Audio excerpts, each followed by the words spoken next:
noite, graça e paz.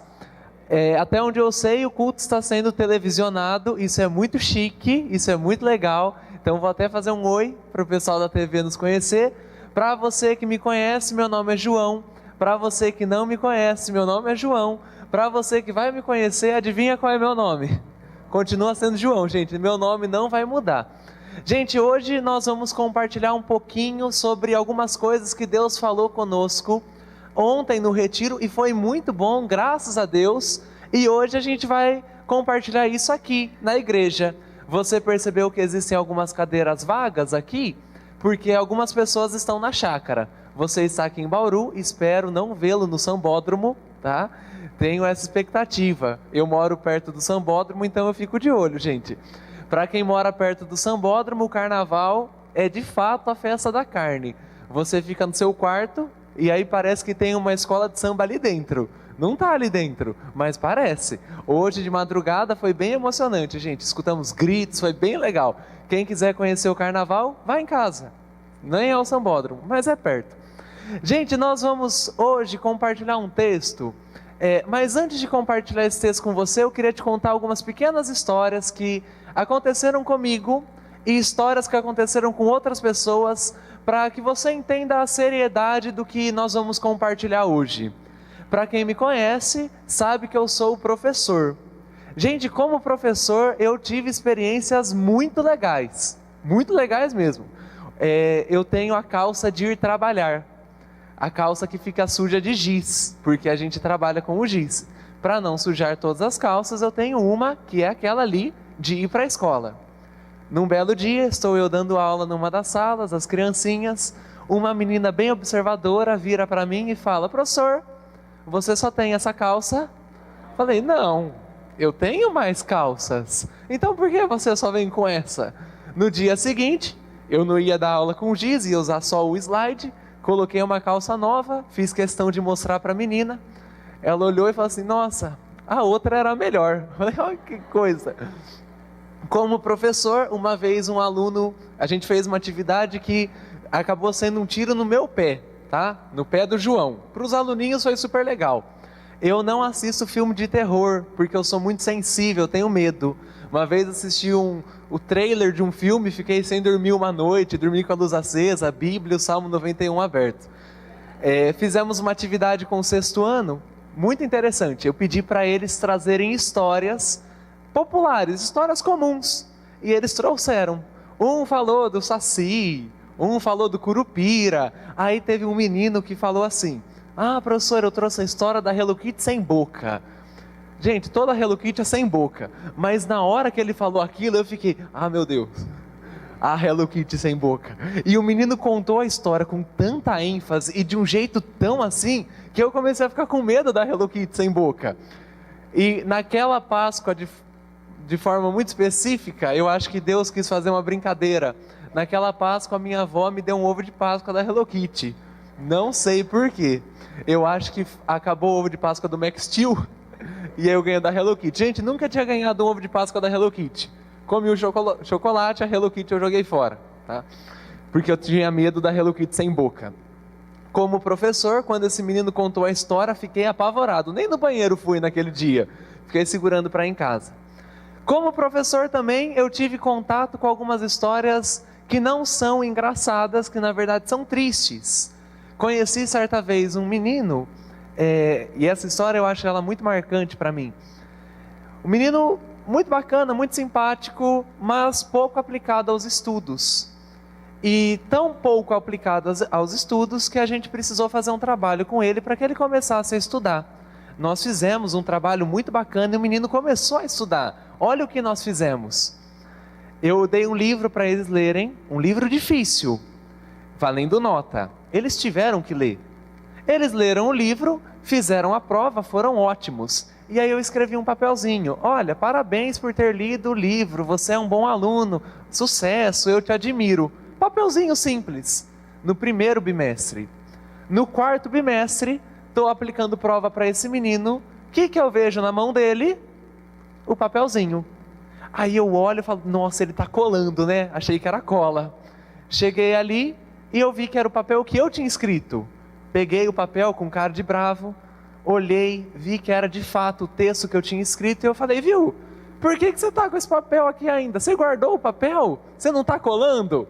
Não estou colando, professor. É que eu tive um problema, meu pai faleceu.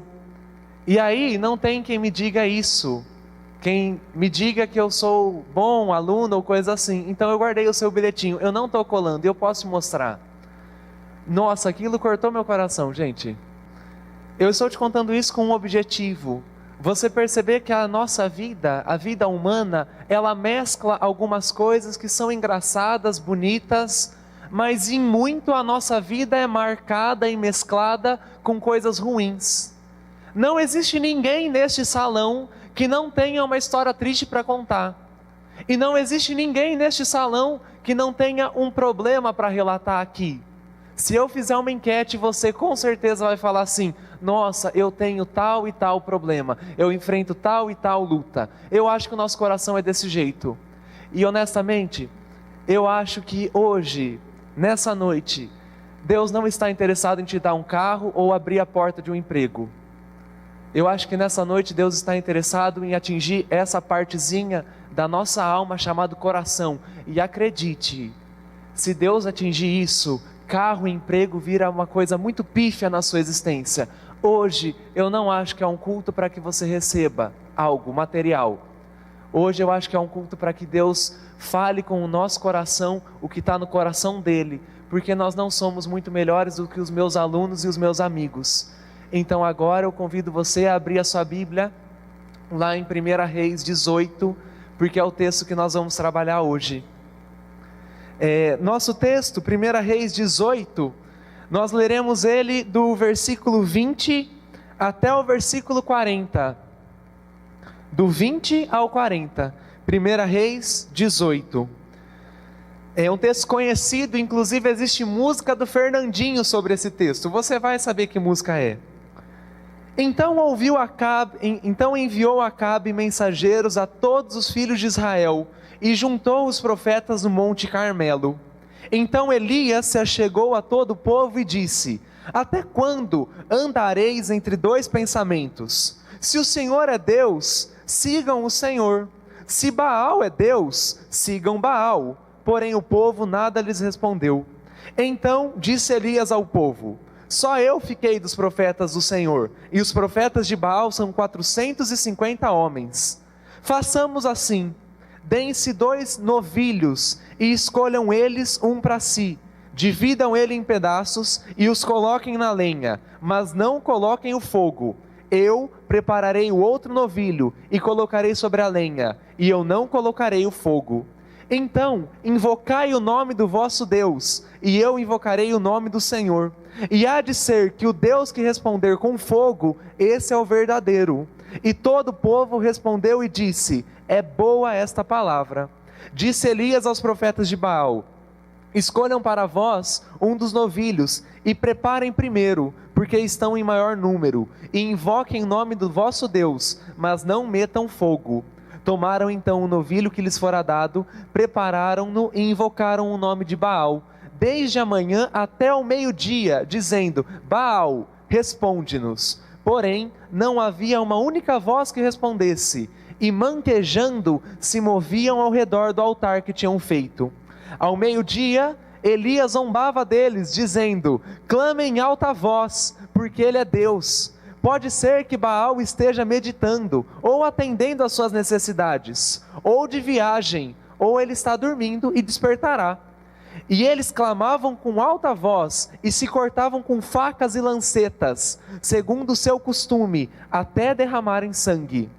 Passado meio-dia, profetizaram eles até a oferta de manjares, porém não houve voz, nem resposta, nem atenção alguma. Então Elias disse a todo o povo: cheguem-se a mim. E todo o povo se chegou a Elias. Elias consertou o altar do Senhor que estava em ruínas. Tomou 12 pedras, segundo o número das tribos dos filhos de Jacó, a qual veio a palavra do Senhor dizendo: Israel será o teu nome. Com aquelas pedras edificou o altar em nome do Senhor. Depois fez um canal ao redor do altar, tão grande para semear 2 medidas de semente. Então armou a lenha, dividiu o novilho em pedaços e colocou sobre o altar. E disse: encham de água 4 jarros e derramem sobre o holocausto e sobre a lenha. Disse mais uma vez, e disse ainda uma terceira vez, e assim o fizeram, de maneira que a água corria ao redor do altar. Ela encheu inclusive a canaleta. No devido tempo, para se apresentar às ofertas de manjares, aproximou-se o profeta Elias e disse: ó Senhor, Deus de Abraão, Deus de Isaque e de Israel, fique hoje conhecido que tu és Deus em Israel, e que eu sou teu servo, e que conforme a tua palavra eu fiz todas essas coisas. Responde-me, Senhor, responde-me, para que este povo saiba que tu, Senhor, és Deus, e que o Senhor fez o seu coração olhar para trás. Então caiu fogo dos céus, consumiu o holocausto, consumiu as pedras, a terra e até a água que estava na canaleta. O que vendo todo o povo caiu de joelhos e disse: só o Senhor é Deus, só o Senhor é Deus. Disse-lhes Elias: lancem mão dos profetas de Baal, que nenhum deles escape. Lancem mão deles. E Elias os fez descer até o ribeiro de Quizom e ali os matou. Nós vamos orar. Senhor Deus, no nome do seu Filho Jesus, nós queremos pedir a sua misericórdia e graça. Senhor, o nosso coração não é muito diferente do coração do povo de Israel, o nosso coração não é muito diferente dos nossos inimigos, o nosso coração não é muito diferente de quem está pulando carnaval agora. O nosso coração, infelizmente, Deus, oscila entre coisas que são horríveis e a sua glória. E Senhor Deus, o nosso coração é tão duro que se o Senhor não agir em nós, nós caminharemos para o inferno a passos largos, ainda que dentro de uma igreja evangélica. Então Senhor, nós pedimos a Ti pela sua misericórdia e bondade, vem e fale. Deus, vem fluir sobre o nosso interior rios de águas vivas, porque somos deserto, mas o Senhor é fonte de vida. Vem fluir do nosso interior, porque nós precisamos do Senhor, e se o Senhor não agir, Deus, nós não temos esperança, mas a nossa esperança é que o Senhor se compadeceu de nós na cruz, e o Senhor quer falar conosco essa noite. Senhor Deus, nessa noite não nos dê nada que não seja Jesus Cristo, porque nós queremos Te adorar por quem o Senhor é, e pelo que o Senhor fez na cruz, e não pelo que o Senhor pode fazer por nós essa semana. Nós queremos Te adorar porque o Senhor entrou no mais íntimo da nossa alma e conquistou o nosso coração. Deus, faça isso hoje, porque esse mundo é seco, e se a nossa alma não tiver água, não vale a pena nos chamar de igreja. Por favor, nós oramos assim, pedindo por Jesus Cristo. Amém. Irmãos, o que nós vamos falar hoje é o tema bíblico por excelência. Se você quiser resumir a história bíblica em uma única frase, você pode resumi-la no seguinte: a história bíblica é a história de um Deus que está quebrando ídolos falsos. Essa é a trajetória bíblica. E essa trajetória bíblica passa pela história do povo de Israel. De onde veio o povo de Israel? O povo de Israel veio de Abraão, e antes de Abraão, de um homem chamado Adão, que nós conhecemos. Adão foi o primeiro homem criado.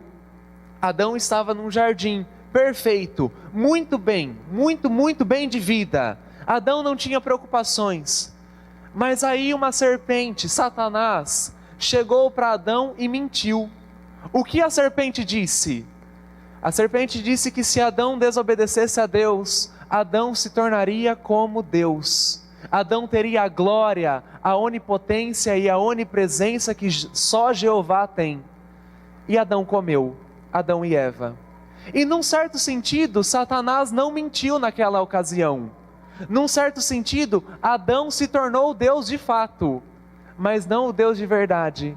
Naquele momento, Adão largou os braços de Deus e Adão começou a adorar a si mesmo. E naquele episódio chamado queda, que aconteceu no Éden, o coração de Adão e dos filhos de Adão, nos quais nós estamos, esses corações começaram a adorar outras coisas.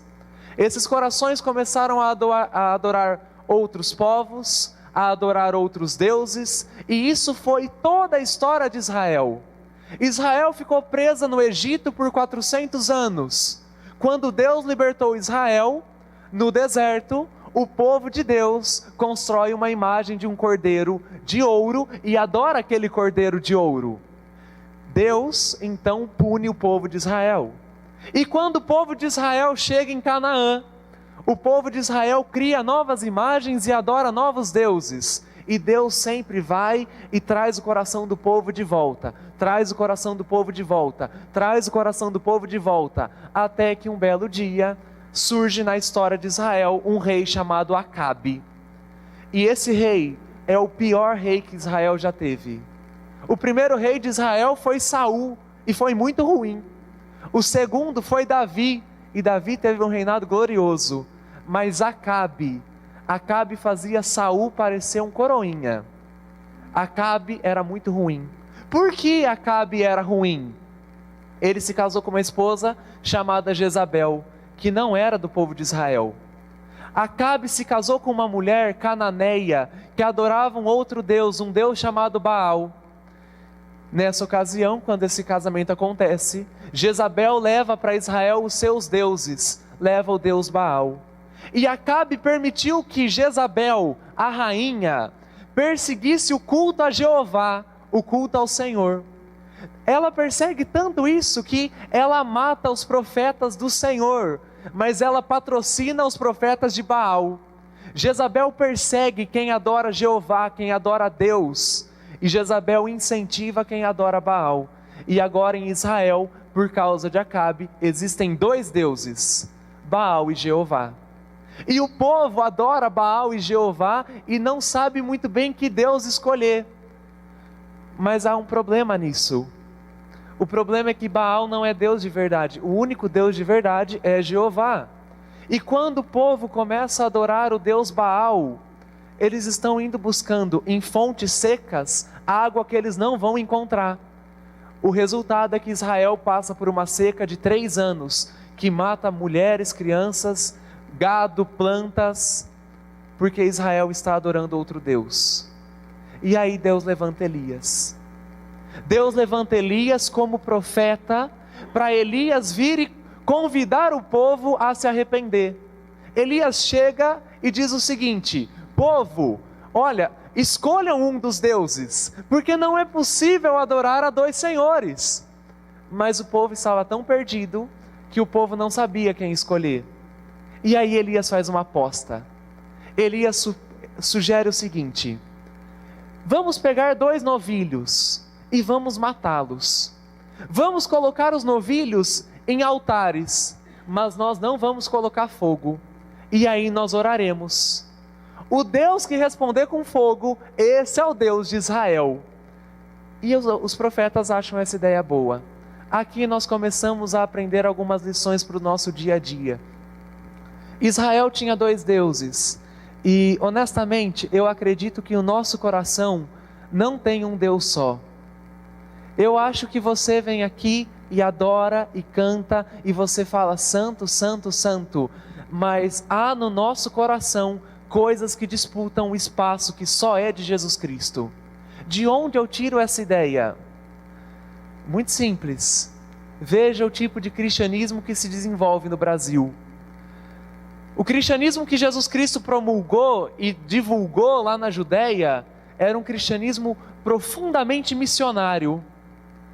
Hoje são necessárias 400 igrejas para enviar um missionário dentro do Brasil, 500 para enviar um missionário para fora do Brasil. O cristianismo que Jesus Cristo promulgou era um cristianismo que dizia assim: ame aos vossos inimigos, deem a segunda face para apanhar.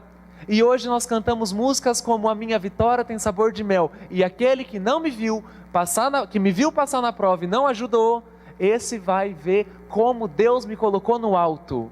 O cristianismo moderno que tem se desenvolvido em alguns corações olha para as coisas da vida e não faz a oração que Jesus Cristo ensinou.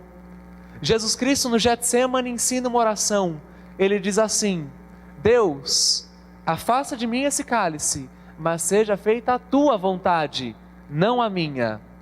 Em muito, o cristianismo que se desenvolve só serve a Deus à medida que Deus retribui em alguma coisa. dando bem, riqueza, aumento de salário, nova casa. Quando Deus não dá isso, há uma mudança de igreja. O Brasil em 2017 abriu mais de 3.000 igrejas. Por quê? De onde vieram? São igrejas que em muito pregam apenas um Deus retributivo, um Deus que dá dinheiro, que dá saúde, que dá promoção no emprego, mas não o Deus chamado Jesus Cristo, que morre e ensina o cristianismo a morrer, ensina o cristão a dar a vida pelo próximo. O que nós percebemos? É possível que dentro da igreja evangélica e dentro do nosso coração, Deus dispute espaço com o desejo pelo dinheiro, com o desejo pela fama, com o desejo pelo sucesso. É possível que dentro do seu coração haja um outro Deus, não chamado Baal, mas chamado popularidade. É possível que dentro do seu coração haja um outro Deus, chamado até mesmo de família, trabalho. Como que a gente determina quem é o nosso Deus? Gente, faz esse exercício. Para pensar o que você não pode viver sem. Se a resposta for Jesus Cristo, teu Deus é Jesus Cristo. Se na resposta estiver um outro elemento, teu Deus é este outro elemento. Se Deus arrancar o nosso dinheiro, nós continuaremos vindo à igreja? Se sim, Deus é o teu Deus. Se não, nós estávamos aqui por dinheiro. Se Deus arrancar a tua saúde, como fez com Jó, nós continuaremos ali sem blasfemar contra o Senhor? Se sim, Deus é o teu Deus. Se não, a saúde é o teu Deus. Se Deus arrancar alguns dos teus relacionamentos e se Deus colocar o teu nome no chão, você continuaria louvando a Ele? Se sim, Deus é o teu Deus. Se não, a popularidade tomou conta do seu coração e você está adorando a Ele, mas atrás disso, ter o seu nome famoso. E isso é horrível. Isso é péssimo. É horrível quando o nosso coração está com outro Deus sendo adorado. É horrível quando você tem a sua esperança no dinheiro ou na popularidade, porque essas coisas são como Baal, essas coisas não são Deus. Qual é o resultado de adorar algo que não é divino? O resultado é que em algum momento a sua alma vai pesar tanto sobre aquilo que você vai cair e desfalecer. Em algum momento a sua vida ficará seca, como ficou seca a terra de Israel. Como é um cristianismo vivo? Nós não sabemos muito bem, mas nós sabemos como é um cristianismo morto. Um cristianismo morto que não tem vitalidade, que não tem água, é aquele cristianismo que Jesus define lá em Apocalipse como cego, como um cristianismo sujo e nu. E aí você para um pouco para pensar no nosso cristianismo, no seu e no meu. Em que medida o nosso cristianismo não é cego, sujo e nu? Talvez haja outro Deus em Israel. E deixa eu te contar um negócio sobre idolatria, sobre adorar alguém que não é de fato o Senhor Deus. Um teólogo chamado João Calvino, de 1517, ele dizia o seguinte, que o nosso coração ele é de um jeito tal e tão ruim, que é possível que você adore qualquer coisa na sua vida e transfigure ela em divindade. Às vezes, gente, nós somos mais idólatras do que aqueles que nós chamamos de fato de idólatras. Quando você conversa com um cristão e pergunta sobre idolatria, ele dirá assim: idólatra é o católico, o muçulmano, porque eles têm as suas imagens. Gente, não é isso que a idolatria é de fato. Idolatria ela é mais profunda e mais íntima. É possível que você adore sem querer e sem perceber outro Deus, mesmo vindo a uma igreja evangélica. E o resultado disso é seca. Outro resultado da idolatria: se você adorar alguma coisa que não é Deus, você vai sacrificar coisas boas para agradar a essa falsa divindade, mesmo que isso te custe tudo. As pessoas em Israel, quando adoravam Baal, eu vou te contar como era o culto a Baal. Para adorar Baal era necessário fazer um sacrifício. E normalmente o sacrifício era uma criança humana. Normalmente o sacrifício era uma orgia sexual. E o povo de Israel sacrificava os seus próprios filhos para que tivesse bênçãos de Baal. Se você adora um outro Deus, se você adora o orgulho, a vaidade, o dinheiro, em algum momento você vai sacrificar coisas muito bonitas para agradar esse falso Deus. Em 2008, houve a crise lá em Nova York. Mais de 70 pessoas cometeram suicídio, tiraram a própria vida porque perderam mais de 2 bilhões na bolsa de valores. O Deus daquelas pessoas era o dinheiro. Em 1929, houve a crise da quebra da bolsa de Nova York, na chamada Quinta-feira Negra. Na terça-feira, Nova York registrou mais de 100 suicídios, pessoas pulando de prédios, porque tinham perdido alguns milhões. O Deus daquelas pessoas era o dinheiro. Nunca antes houve tanta falta de sentido na vida, e as pessoas se trancando nos seus quartos ou abandonando sonhos, porque elas confiaram no Deus errado. Confiar no Deus errado vai fazer você sacrificar alguma coisa muito importante, mas você vai acabar sacrificando, porque você está esperando de alguém que não vai atender. É possível até que você mate o seu próprio filho. Foi o que Israel fez. E nesse contexto de Israel, seca, idolatria e morte, Deus levanta um cara chamado Elias. Deus levanta um homem, um profeta vindo da parte de Deus, porque o povo não conseguia escolher a quem adorar. Havia amor a dinheiro, a fama, a popularidade no coração do povo, e o povo não tinha ideia de como abrir mão disso. Deus levantou um homem chamado Elias para acabar com a idolatria de Israel e de algum jeito trazer o povo de volta para os seus tabernáculos, porque Deus é de fato Senhor. Gente, e tudo isso que nós falamos sobre o fato do nosso coração ter outros deuses, é a parte A da história humana, é a parte que Adão construiu, é a parte que no Éden começou a se consolidar no pecado. Mas o Evangelho de Deus e a história de Deus não param no Éden, graças a Jesus Cristo, porque houve Getsemane e Deus veio até nós para trazer o nosso coração de volta para Ele. Esse é o lado B que a gente chama de Evangelho, esse é o lado B que a gente chama de vida, virtude, graça, e esse é o lado B e que Deus atrai o nosso coração. Foi o que Deus fez com Elias e é o que Deus quer fazer com cada um de nós, hoje e sempre. Deus faz um desafio: mate um cordeiro e veja quem derrama fogo do céu, invoque Baal, e se Baal derramar fogo, adorem Baal. O povo fica ali se cortando por causa de um Deus falso, e aí vem Elias. Elias conserta o altar do Senhor. Elias faz uma oração de 30 segundos e Deus derrama fogo do céu, consome o holocausto e o povo tem o seu coração transformado, porque Deus mostrou que de fato existia e que era mais verdadeiro e mais poderoso do que o falso Deus chamado Baal. Como Deus atrai! Deus atrai derramando do céu coisas que só do céu poderiam vir, e aqui eu estou falando de Jesus Cristo, o nosso Senhor. Como é que Deus atraiu o meu coração e o seu coração? Como Deus quer te atrair? Quando Ele envia o Filho dEle, a semelhança de carne, vindo em carne, para em carne tocar a nossa pele, vestir os nossos pecados e aí nos chamar para perto dEle. Como Deus nos atrai? Enviando Jesus Cristo, vindo, nascendo numa manjedoura, pobre, na Judeia, florescendo como renovo no deserto, uma coisa que só poderia vir do céu, Deus derrama do céu, porque Ele queria atrair o nosso coração. Gente, pense em Jesus Cristo. Tenta comparar Jesus Cristo com alguma coisa. Tente comparar Jesus Cristo com as maiores mentes da humanidade, com Darwin, com Freud. Tente comparar Jesus com Piaget, com Vygotsky. Tente comparar Jesus com Einstein.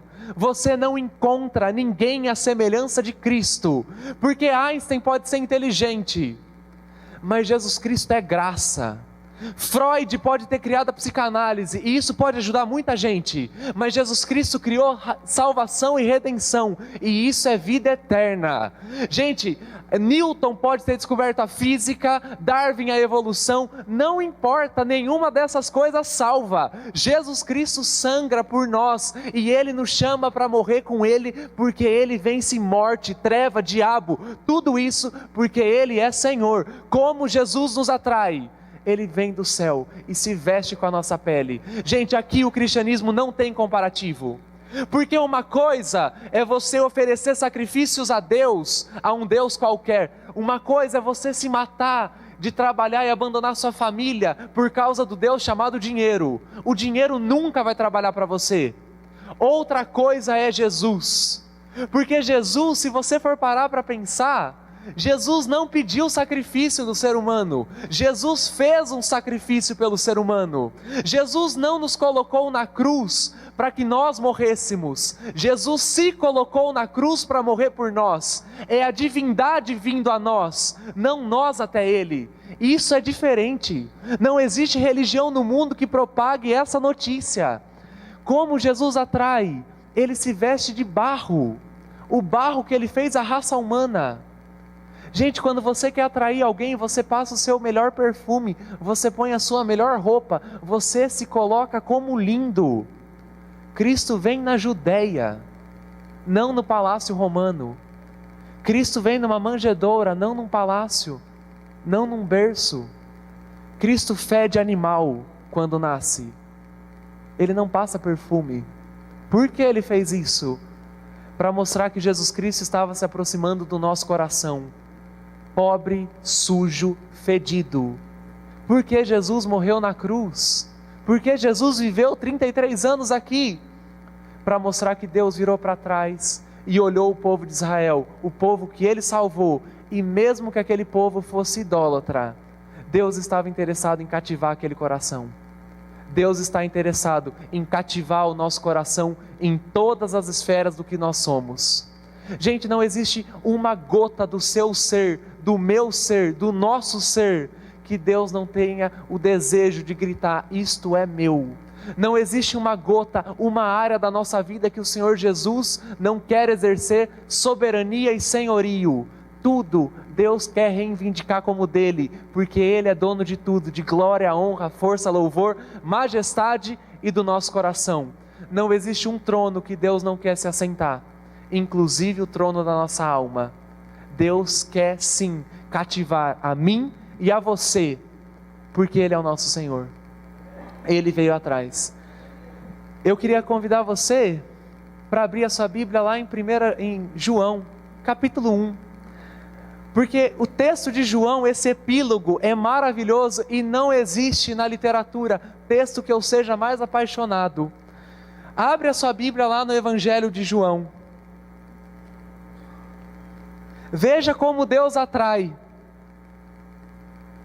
Evangelho de João, capítulo 1, versículo 1.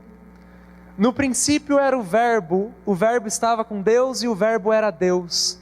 Ele estava no princípio com Deus. Todas as coisas foram feitas por intermédio dele, e sem ele nada do que foi feito se fez. A vida estava nele, e a vida era a luz dos homens. A luz resplandece nas trevas, e as trevas não prevaleceram contra ela. Vai para o verso 10. O Verbo estava no mundo, o mundo foi feito por intermédio dele, e o mundo não o conheceu. Veio para o que era seu, e os seus não o receberam. Mas a todos quanto receberam, deu-lhes o poder de serem feitos filhos de Deus, a saber, os que creem em seu nome, os quais não nasceram do sangue, nem da vontade da carne, nem da vontade do homem, mas de Deus. E o Verbo se fez carne e habitou entre nós, cheio de graça e de verdade, e nós vimos a sua glória, como a glória do único Filho do Pai. Gente, como é que Deus atrai? Ele vem vestido de graça e de verdade. Como é que Deus atrai? Ele vem e vive entre nós. Quando João escreve isso, ele diz basicamente o seguinte no texto original: Deus construiu casa com a raça humana. Deus habitou entre nós. Ele colocou a sua tenda na nossa tenda e se tornou o nosso vizinho. Como é que Deus atrai? Gente, não existe no mundo filósofo que diga o que Cristo diz. Deus atrai quando Ele fala assim: vinde a mim vós, que estão cansados e sobrecarregados, e eu vos aliviarei. Tomai sobre vós o meu jugo e aprendei de mim, porque eu sou manso e humilde de coração. Como é que Jesus atrai? Bem-aventurados são os que choram, porque eles serão consolados. Bem-aventurados os que têm fome e sede, porque serão fartos. Bem-aventurados os pobres de espírito, porque deles é o reino dos céus. Como Jesus atrai: vinde vós que não tem dinheiro e comprai de mim água, pão e fartai-vos a vossa alma, mesmo sem dinheiro, porque de graça eu dou, de graça receba. Como Deus atrai? Deus chama filhos pródigos para entrarem numa festa que Ele está dando com os recursos próprios, e com cara de pau, o filho que sempre fugiu, celebrar com o pai. Como Deus atrai? Sendo o coração mais doce que já existiu em toda a história. Deus atrai assim. E na hora que você vê Jesus, na hora que o seu coração vê Jesus, o amor ao dinheiro tem que sair, porque Jesus Cristo tem que entrar. Na hora que você vê Jesus, o orgulho perde sentido, porque Ele é doce. Na hora que você vê Jesus, o amor ao sexo, a pornografia, tudo isso tem que ir embora, porque Jesus Cristo é muito perfeito para coexistir com essas coisas. Na hora que você vê Jesus, Jesus Cristo atrai.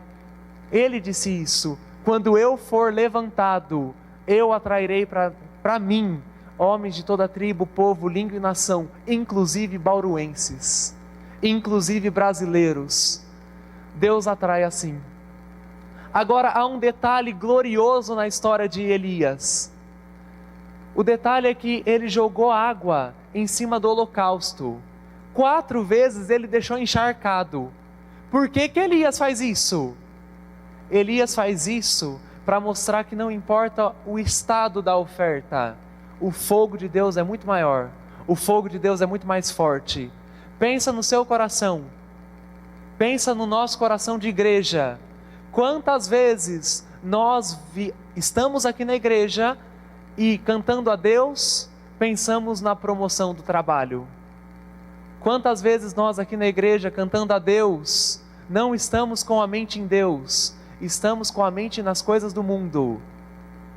Quantas vezes nosso coração está encharcado de pecado, como estava o holocausto? Não importa. Jesus Cristo tem fogo, é fogo consumidor, para consumir qualquer oferta que você trouxer a Ele. Houve um episódio na Bíblia que uma mulher foi dar a sua oferta, e ela era muito pobre, tão pobre que ela deu tudo que tinha, mas era muito pouco, e as pessoas que eram ricas deram muito, muito mais do que ela, mas deram o que sobrava. E Jesus diz assim: aquela mulher, aquela sim ofertou a Deus, porque ela deu tudo que tinha. Não era muito, era nada, mas é o que Deus queria. Deus quer tudo. O que Deus quer de você nessa noite? Deus não quer grandes coisas. Deus quer o seu coração, o nosso coração, como estiver, seco, duro, enlameado de pecado. Para Deus não é problema. O sangue dele vale mais do que o universo. É assim que Deus atrai. Por isso Elias jogou água no holocausto 4 vezes, para que quanto mais encharcado, mais gloriosa fosse a chama que vem do altar de Deus e consumisse tudo. Agora há um outro detalhe muito interessante. O fogo que Deus derramou sobre o cordeiro poderia ter sido derramado sobre os adoradores de Baal. Deus poderia ter matado os profetas de Baal, não quis fazer isso. Deus quis matar um substituto. Não acho que nenhum de nós mereça a vida que tem. Deus tem justiça em si mesmo para matar tanto a mim quanto a você. Um único pecado para Deus é suficiente para condenação. Adão deu uma mordida no fruto e isso acabou com a história humana. Pecado para Deus é sério. Nós não somos dignos da vida que temos. Contudo, Deus não quis derramar fogo sobre nós. Deus quis derramar fogo sobre Cristo. Deus quis derramar fogo sobre o Cordeiro, sobre aquele que foi colocado na cruz como nossa justiça para nos salvar. Deus quis que ele morresse, porque ele queria que a gente dançasse com ele na Trindade. Os pais da igreja no primeiro século diziam isso. Eles diziam o seguinte: com Jesus Cristo, a raça humana foi colocada numa dança que existia desde a eternidade, a dança do Pai, o Filho e o Espírito, que harmoniosamente riam desde que o mundo não existia, riam desde sempre, e agora chamaram seres humanos para rir e dançar com eles. Foi isso que Jesus Cristo fez na cruz. E agora nós concluímos. E eu peço que na nossa conclusão, por favor, não se atente a nada que eu tenha dito que seja fora do que a Bíblia diz, tá? Não se atente à minha conjugação verbal, não se atente se a piadinha foi engraçada ou não. Atente-se apenas a isso. O Senhor Jesus está interessado em trazer o nosso coração para perto dele. O Senhor Jesus está à porta e bate. E se nós abrirmos para que ele entre, ele virá com uma ceia, com um convite, com uma festa. O Senhor Jesus está à porta do nosso coração, de cada um de nós. E Jesus só faz o seguinte convite: adore apenas a mim. Larga Baal, larga o outro Deus e adore a mim, porque eu fluo desde a eternidade e eu quero que você flua comigo. Adore a mim, porque eu estou assentado num alto e sublime trono, e eu chamei pessoas para serem reis e sacerdotes comigo, e reinarão por toda a eternidade. Adore a mim, porque eu quero que você cante: digno é o Cordeiro, com os anjos, com os querubins, serafins, quando o Cordeiro foi revelado em glória na nossa terra, nesse céu, e as pessoas perceberem que ele sempre existiu. Adore a mim, porque eu quero, sim, incluí-lo na dança da Trindade. Esse é o convite que Deus faz para a gente hoje, e é esse o convite que nós vamos atender hoje. Se enquanto eu falei alguma coisa, um outro Deus gritou no seu coração, e você percebeu que a sua vida é dividida entre duas divindades, você tem duas opções diante disso. Você pode olhar e falar assim: não é tão sério isso que a Bíblia diz, continuarei idolatrando isto, junto com Jeová. Se você assumir essa opção, a Bíblia diz que haverá seca. A segunda opção que você tem para escolher é a seguinte: minha vida toda eu quis adorar a Deus, mas Ele disputou espaço com outra coisa. Hoje eu quero entregar tudo para Ele. Hoje eu quero abrir mão da popularidade, do ódio, da amargura, do dinheiro, do sexo. Hoje eu quero abrir mão de tudo isso, porque hoje eu quero Cristo. E se você chegar perto de Deus dizendo isso, Deus disse ao ladrão da cruz: certamente hoje estarás comigo no paraíso. Deus disse à prostituta: perdoados estão os teus pecados, vá em paz, não peques mais. Deus disse a toda uma série de pessoas: tua fé te curou, vai e vive. Se você chegar perto de Deus hoje com as mãos vazias e falar como Spurgeon certa vez disse isso: nada em minhas mãos eu trago, somente a tua cruz eu me agarro. Se você chegar perto dele hoje com esse clamor, Deus vai olhar para você como Ele olhou para o filho pródigo, e Deus vai te chamar para dançar. Quando eu vi as histórias tristes a que eu fui apresentado, quando eu vi a história daquele menino que não via sentido na vida, quando eu vi adolescente alcoolizado, dando PT, eu, sondando um pouco meu coração, eu vou te contar o que eu senti. Eu senti muita tristeza e muito desejo de ver aquilo mudado. Eu senti muita tristeza de ver gente bêbada. Senti muita tristeza de ver gente sem sentido. Eu entendi um pouco o que Deus sente quando olha para a gente. Eleve o meu sentimento à enésima potência. É isso que Deus sente. O que Deus sente quando você chega para Ele cheio de pecado? Deus olha para você e o olho dele transborda de graça, e Ele fala: Meu coração é mar de esquecimento, por favor mergulha, porque eu tenho poder para salvar. É isso que Deus quer fazer. E aí eu convido, se o Alexandre puder fazer um sonzinho no fundo, e se puder apagar a luz, para que você tenha 5 minutos de oração com Deus. Você sozinho, você e o Deus de verdade.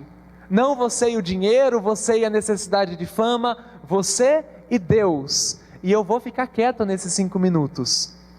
E aí você ora e fala assim: Senhor Jeová, Senhor Jesus, eterno e glorioso, estou aqui. E eu sei que você está me ouvindo. Conquiste cada espaço do meu coração, até que tudo seja teu. Por favor, Jesus.